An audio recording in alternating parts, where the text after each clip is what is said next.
Hola, ¿qué tal? Muy buenas tardes. Soy la maestra Erika Robledo Collazo. Pertenezco al doctorado en Derechos Humanos y Litigación Oral. Dentro de la materia de Seminario de Casos en Defensa y Litigio Oral 1, analizaremos el día de hoy el tema relativo a reflexiones sobre la víctima. Bien, para no hacer más preámbulo, comenzamos.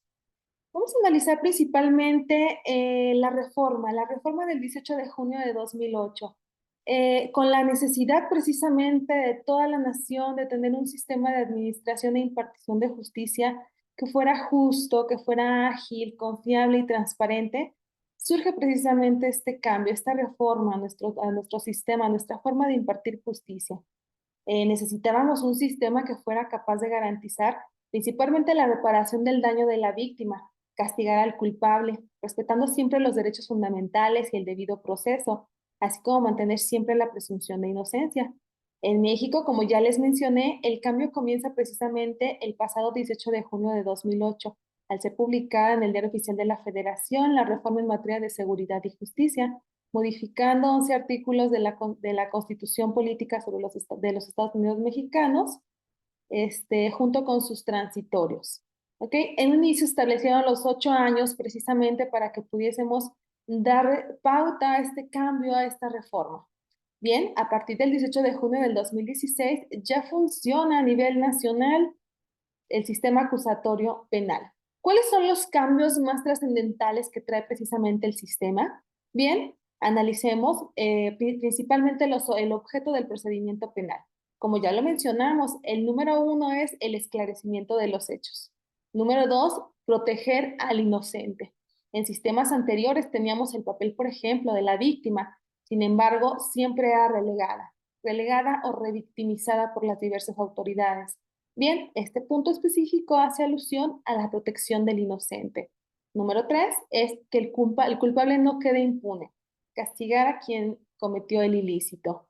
Y por último, la reparación del daño. Este último concepto que también estaba en el abandono, porque de nada nos servía tener personas en prisión sin que se hubiese reparado ese daño. Bien, el artículo 20 de la Constitución Política para los Estados Unidos mexicanos establece la implementación de un sistema acusatorio y oral, teniendo clara la separación de funciones entre la defensa y el imputado, el Ministerio Público o parte acusadora, como se le conoce actualmente, y la autoridad jurisdiccional, donde precisamente el fiscal o el agente del Ministerio Público tiene esta carga probatoria. Y por su parte la defensa tiene la obligación de garantizar los derechos y pretensiones del imputado. A su vez, surge también una parte importante que es la víctima o el ofendido. Bueno, no es que surja, ya se encontraba, sino que dentro de este sistema se le da la relevancia y la trascendencia de vital importancia.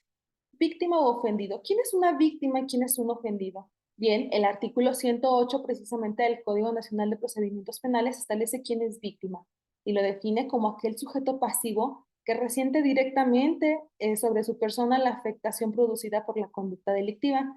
Mientras tanto, el ofendido es la persona física o moral titular del bien jurídico lesionado o puesto en peligro por la acción u omisión prevista en la ley penal como delito. Ahora bien, una nueva figura dentro de este sistema acusatorio es precisamente el asesor jurídico. Este asesor jurídico que puede intervenir en cualquier etapa del procedimiento y se va a definir como ese abogado defensor de la víctima o del ofendido para que entre al proceso en igualdad de circunstancias que el imputado. Como les decía, este asesor jurídico puede intervenir en cualquier etapa del procedimiento. ¿Ok? Las víctimas y los ofendidos podrán designar un asesor jurídico. Y la característica de estos, precisamente como se debe garantizar una defensa técnica y adecuada, es que éste sea licenciado en Derecho, abogado titulado, y quien además deberá acreditar en todo momento su profesión mediante la exhibición de la cédula profesional correspondiente.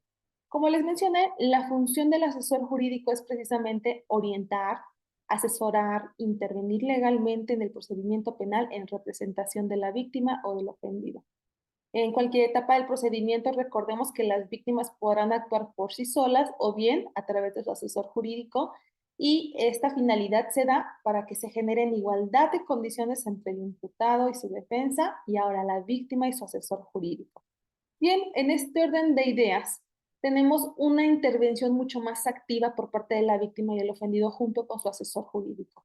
Y luego entonces surgen situaciones o surgen figuras nuevas como en la coadyuvancia. Pero podremos definir o tenemos que definir inicialmente qué es coadyuvancia o qué es coadyuvar.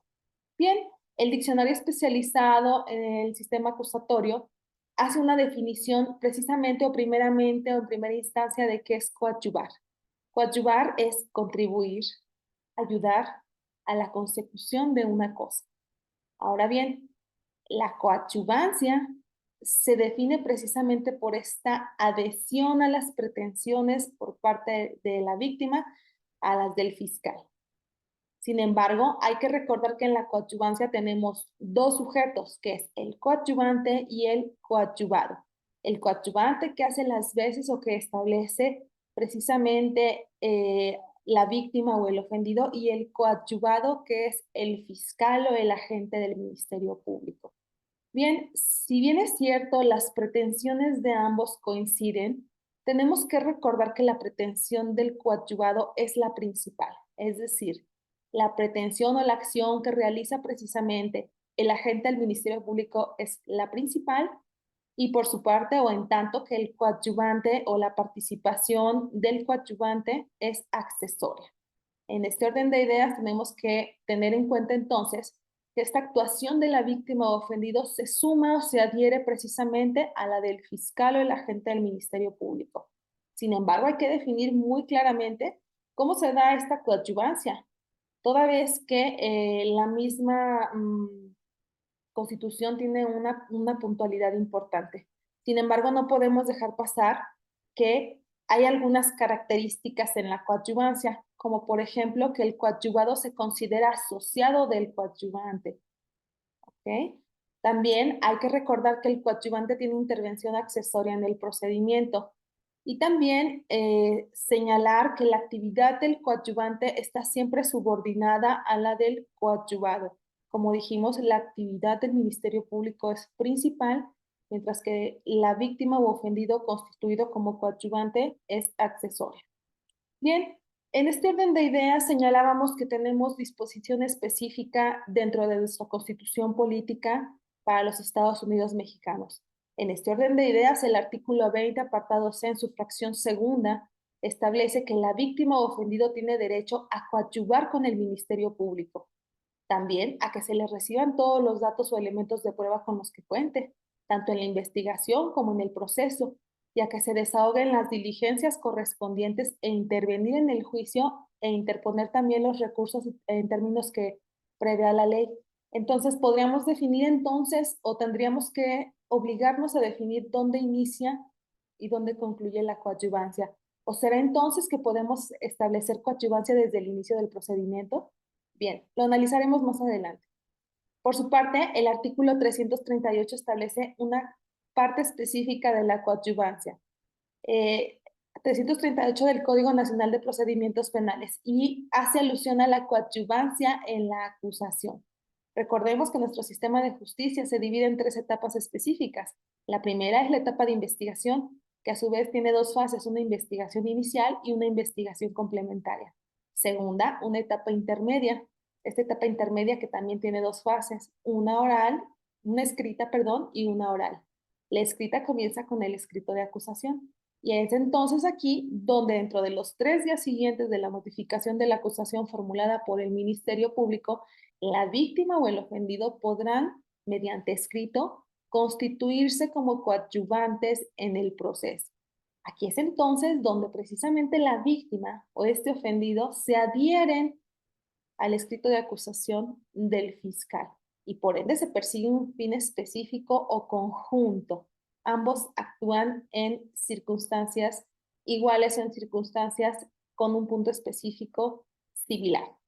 Bien, tenemos también que recordar que la coadyuvancia engloba ciertos aspectos muy importantes, que es el ayudar, el contribuir con el fiscal, y que además es una forma de intervención adhesiva que tiene precisamente la víctima, el ofendido, para actuar en una colaboración con el fiscal en el ejercicio de sus actividades procesales. Se persigue este mismo fin. Bien, considero personalmente que no conviene obligar a la víctima a constituirse como coadyuvante, toda vez que recordemos que el sistema penal acusatorio se compone también de principios específicos. Uno de ellos es el principio de contradicción. Luego entonces hay muchas víctimas, muchos ofendidos junto con sus asesores jurídicos que no siempre estamos de acuerdo en las determinaciones que toma el Ministerio Público o en los actos de investigación que realiza.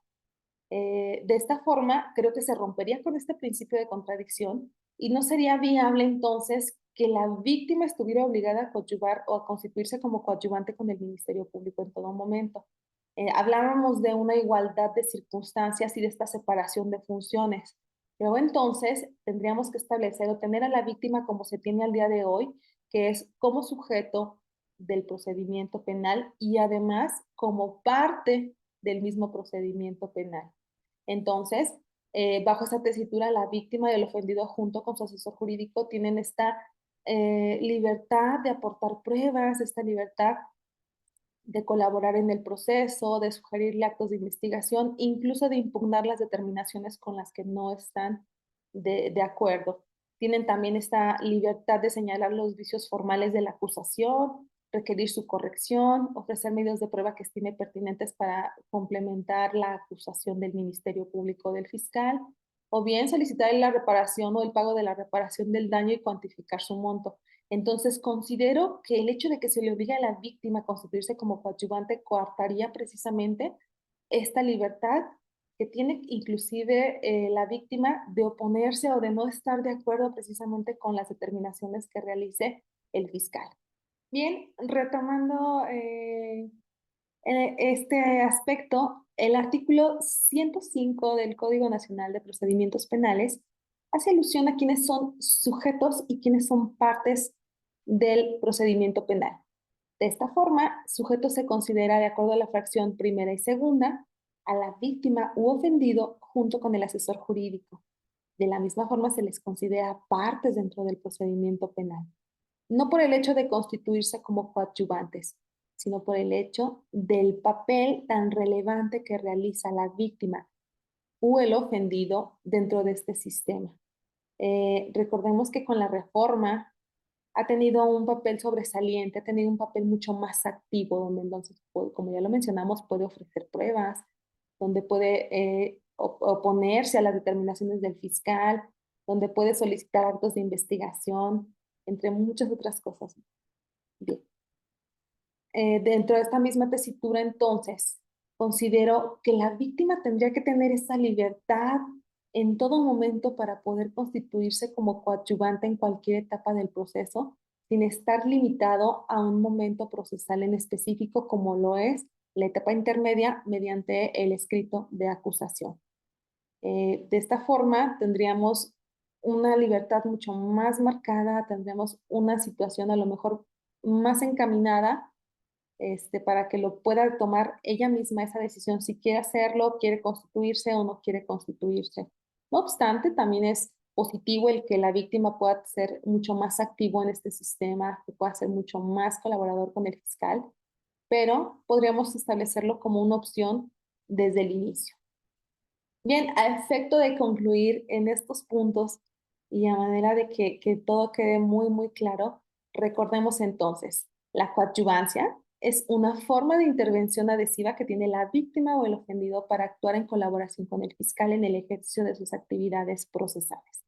También que la coadyuvancia se establece a nivel constitucional en el artículo 20, apartado C, fracción segunda, y dentro del Código Nacional en el artículo 338, que entonces nos limita o nos sobrelleva que la coadyuvancia se dé precisamente de etapa intermedia mediante escrito de acusación y que tendríamos que modificar este texto a efecto de que la coadyuvancia se pueda dar en cualquier momento sin que esté limitado precisamente a un momento procesal en específico.